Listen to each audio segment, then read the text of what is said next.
Netrukus matysite, kas slypi už trapios ribos ir didelių troškimų, ir kam pavyks pažaboti galingą techniką ir būti greičiausiu.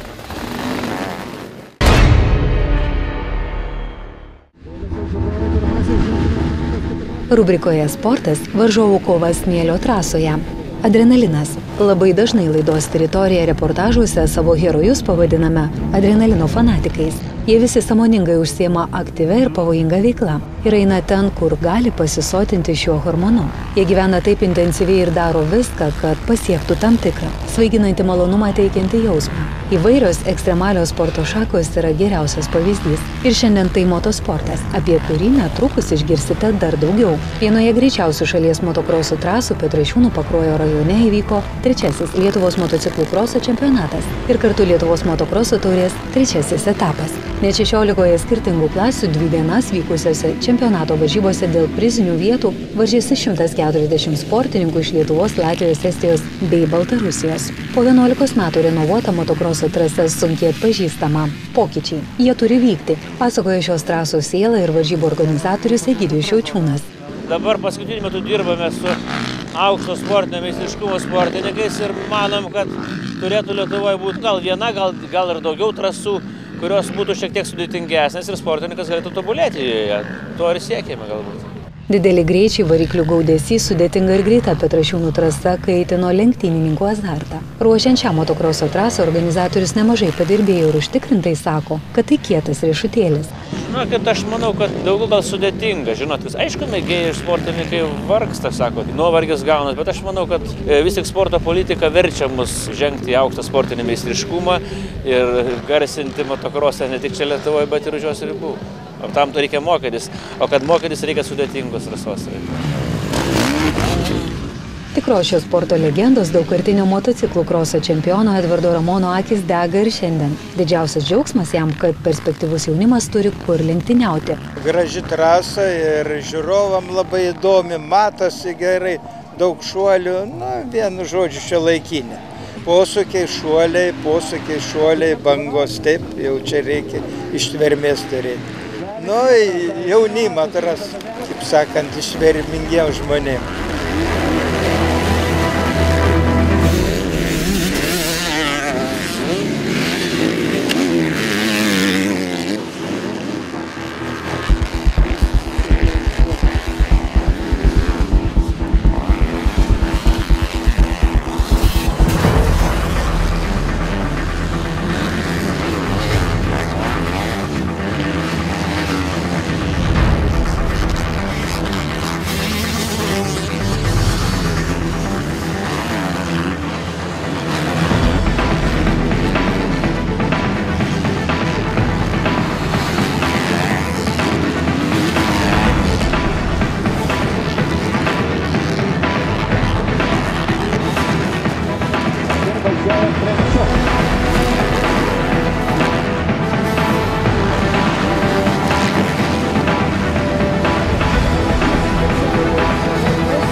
Pakruojo rajone esančios Petrašiūnų motokroso trasos išskirtinumas tas, jog žiūrovams buvo suteikta unikali galimybė iš karto po finišų sportininkams paspausti ranką ir padėkoti už gražią ir atkaklę kovą. Petrašiūnų motokroso trasa pareikalavo ne tik sportinės ištvermės, bet ir meistriškumo, norint iškovoti garbingą lyderio poziciją. Tad sportinės batalijas stebėjai žiūrovai buvo apdovanoti kvapą gniaužiančiais lenktynių vaizdais. Ketvirtasis Lietuvos motociklų kroso čempionato etapas Liepos 21-22 dienomis įvyks Rokiškyje.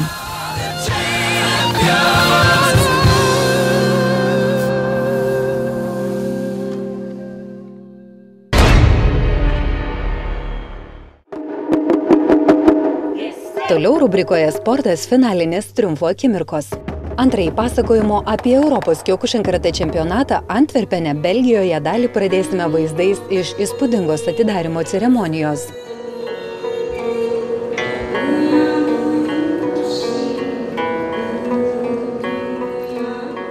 Dar viena tradicija, kuri neatsiejama nuo Europos čempionatų, tame šivari testas, tai lentučių laužimas. Jie atlieka tik vyrai. Lentelės buvo laužomos 3 būdais – kumščiu, delno briauna ir alkūne. Sėkmingai įvykdytas testas būsimose kovose sportininkui gali užtikrinti pergalę. Į suaugusį Europos kiokušinkaratė čempionatą Lietuva delegavo 14 sportininkų. Rezultatas daugiau nei puikus. Finalinėse dvikovose net 7 mūsų šalies atstovai. Dvejopas jausmas finale matyti 2 mūsų šalies kovotojas. Svorio kategorijoje iki 55 kg tikrai labai stiprios priešininkės – Rūta Brazdžionytė ir Diana Mačiūtė. Pastaroji pripažino, kad Europos čempionato finale teko nelengva užduotis. Lietuviškas finalas yra sunkiau. Psichologiškai buvo, iš tikrųjų, net nusiteikimas buvo, net nebuvau nusiteikusi iš tikrųjų. Bet galvoju, darysiu viską, ką galiu ir tiesiog dirbau dėl savęs. Diana Mačiūtė lietuviškame finale įveikusi Rūtą Brazdžionytę po kovos jautė ypatingą emociją. Dar nepajutau, bet šiaip tai, euforija. Tai mano svajonė ir jį išsipildė. Griūni, eini, stojis, vėl griūni, vėl keliesi. Noras begalinis. Svorio kategorijoje iki 65 kg auksą iškovojo Inga Mikštaitė finale, nugalėjusi vengrė Lydija Kormondi. Šį kartą pasistengė. I'm very, very happy. Iš tikrųjų, pasiruošimas buvo labai sunkus, labai psichologiškai sunku buvo. Todėl tas džiaugsmas pergalės yra nerealus, superinis. Tikrai viduje dabar labai džiaugiuosi. Turėjom gerą palaikymo komandą, turim gerus gydytojus, turim gerus trenerius. Turim superinę komandą, tai pliusas po pliuso ir tikrai viskas susideda. Ir turim labai superinį sekundantą. Taip. Big man. Lietuvos kiokušinkaratė federacijos generalinis sekretorius Aleksejus Svešnikovas neabejotinai tapo merginų pergalių talismanu, padėjus joms kovoti taktiniu ir emociniu palaikymu. Aleksejau, kodėl jūs taip merginas būtent palaikot? Kažkaip už vaikinus taip neserga. Koks ten žodis geriausias palaikymas merginoms? Ką joms reikia sakyti? Nepamenu, rėkiu, jau viskas, jau negaliu net ir prarėkti net nieko. O man atrodo... balsas, daugiau nieko nereikia tuo momentu. Man atrodo, pagrindinė tokia užduotis perrėkti tą trenerį, kuri kovoja, ne? Taip, ir tą trenerį čia... Tai šiandien pakeičiau biškį taktiką, tai reikia už nugaros trenerio priešininkės. Bet jūs irgi tada turite...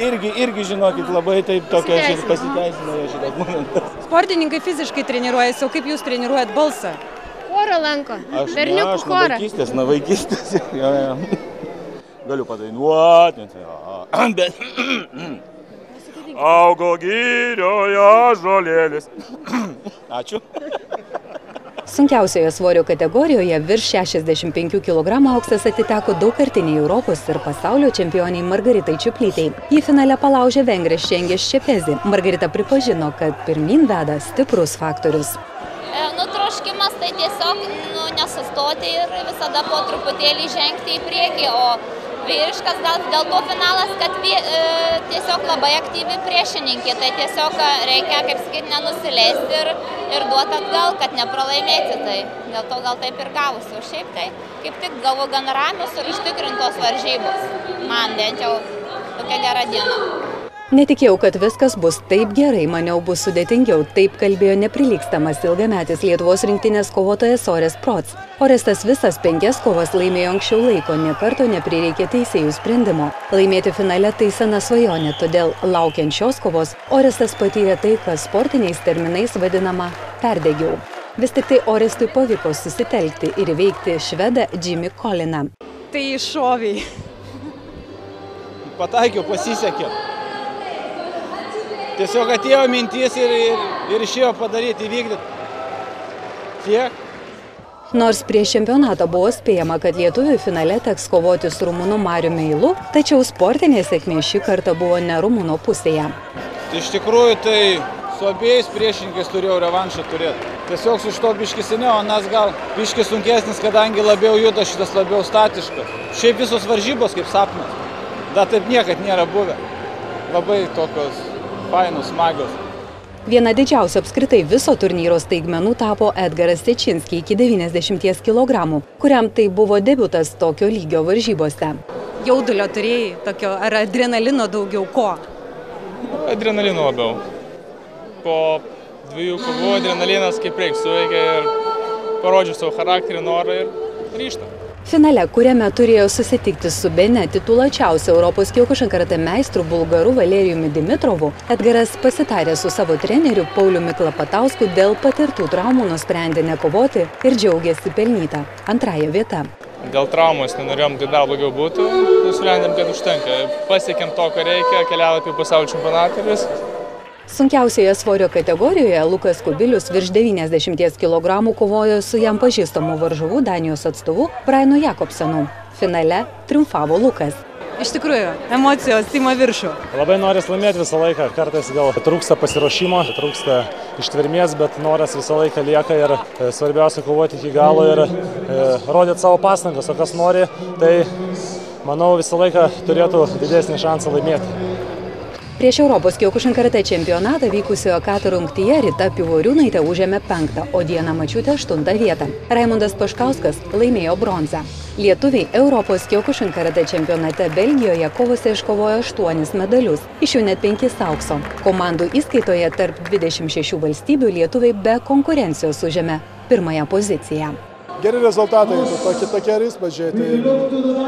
Džiaugiuosi, kad gerai pasiekė vyrams, nes vyrų komanda buvo visiškai nauja, visiškai atnaujinta ir tie 2 aukso medaliai tai yra, manau, labai šaunu ir maksimum, ką mes galėjome. Jeigu Lukas Kubilius yra šiuo metu pasaulio vienas stipriausių ir mes tikėjomės, kad laimėti, Orasas procesas tikrai nudžiugino, nustebino ir labai už jį džiaugiamės. Taip pat debiutantas nustebino Sečinskis, kur tikrai fantastiškai ir sekėsi ir pats daug darbo įdėjo, nuostabiai kovojo, tikrai džiaugiuosi. Merginos, nu ką, 3 metai iš eilės stipriausios, 3 metai laimėjo visą, kas įmanoma, taip kad merginų rinktinė išties, manau, ir pasaulyje pasirodys puikiai. Kas 4 metus vykstantis pasaulio čempionatas pagal svorio kategorijos jau kitąmet startuos Vilniuje. Belgijoje viešėjęs pasaulio kiokušin karatė organizacijos prezidentas visus pakvietė savo akimis pamatyti geriausius pasaulio kiokušin karatė sportininkus. Vyrai nuolat kažką veikia ekstremalaus, tad mūsų užduotis visą tai suspėti įamžinti ir jums parodyti. Primename, kad laidą Teritorija galite matyti Lietuvos ryto televizijos portale tv.lrytas.lt bei teritorija.tv. Kitoje laidoje matysite ištvermingų žmonių galimybių patikrinimas, 3 rungtys, jokios pertraukos ir milžiniška konkurencija. Ir kuo nustebins jaunimas, ar pavyks pateisinti iškeltus lūkesčius.